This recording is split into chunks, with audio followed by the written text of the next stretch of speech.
Right. Okay, so of course, you're waiting for me there at the platform at Watsonia, and we greet each other with a hug and a kiss as we always do, and you take my bag and we're walking up over the overhead bridge to get to the other side where the car is parked, when you hear from the platform below, and you look down and wave, "G'day, mate," and then we walk off again, and I say to you, "Who was that?" And you say, "Oh, that was Michelle Mason." I go, "Oh, okay, all right." And then I say to you, because I was thinking on the train after hearing this totally off-the-wall conversation, my thoughts turned to somebody who knows you, seeing the two of us together, and then reporting to Michelle and the ramifications of what that would mean. This all goes through my brain. So, of course, this plays itself out on the platform. Mason recognized me calling out to you, and I say to you as we're walking across, this went through my mind, what would happen, da-da-da-da-da.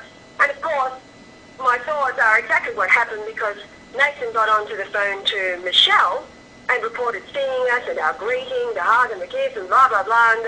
And of course, Michelle is by it all, and suppose you'll start texting you. And so this constant backwards and forwards that goes on is happening all over again. So we get back here, and I tell you, in the way, the drive out here, of the conversation I hear in the train that totally disturbs you. And anyway, the backwards and forwards with Michelle and what Nathan had set up. So anyway, we put it all into perspective when we get here, because of course we find the letter from Dom saying that she would like her house back, and she thinks it's time for me to go, and that kind of thing.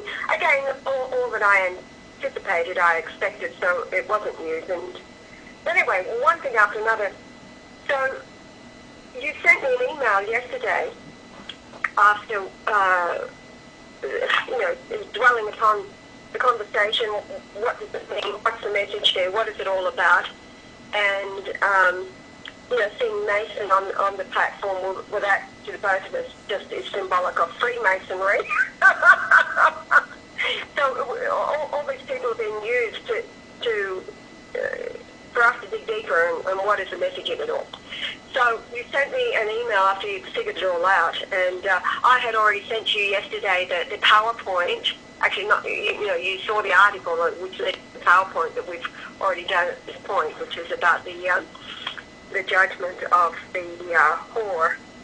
And I think that's what in Adam's spirit he told me this morning. He's been very disturbed in his spirit, anxious, not depressed, just totally anxious, and he's picking up on what's going on, because he's so very closely connected to the both of us, and he's very intuitive. And he said it hit him as soon as I left. Hasn't left him. He's been awake at night, trying to understand what it is. I mean, his own situation. He's in an isolated environment by virtue of how he's been treated. However, he said it's not really that. But when I explained to him what's going on, he said that has to be it. Now, okay, so that you sent me back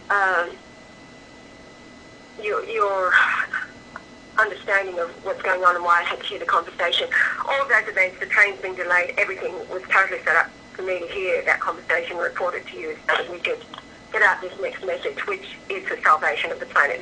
This message is the salvation of the populations of the earth, and why we have to do what we do and irritate the crap out of everybody by our videos, but it's all for the salvation of mankind.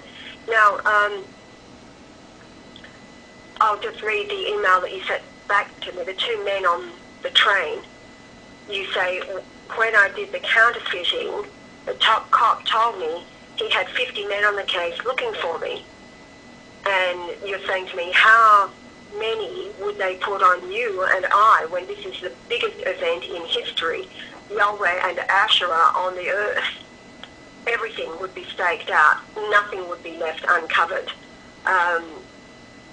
And you say that you slept on it and you realized what these two dudes were set up to do. First of all, number one, there is no way that you, meaning me, could make a move without being followed and tracked. That I know. Let me tell you, and as an aside, I've got to tell you what happened just this morning. Anyway, number two, there is no way my calls to you are not listened to, and in minutes, agents that are everywhere would be text what to talk about, and that the key words, number three, are bendigo skins wearing circumcised. The reason, and I'm just reading what you've written, the thrust of what we are saying, and this is our conversations between you and me, is that immortality is entirely dependent on accepting me as Yahweh and then you as the mother, Asherah. This then is the Holy Ghost emphasis of the thrust of the white garments, Isaiah 63, etc. The original blood Hebrew knowledge is the soul is within the blood, counting for the reason I was covered in blood that you saw in your birth vision.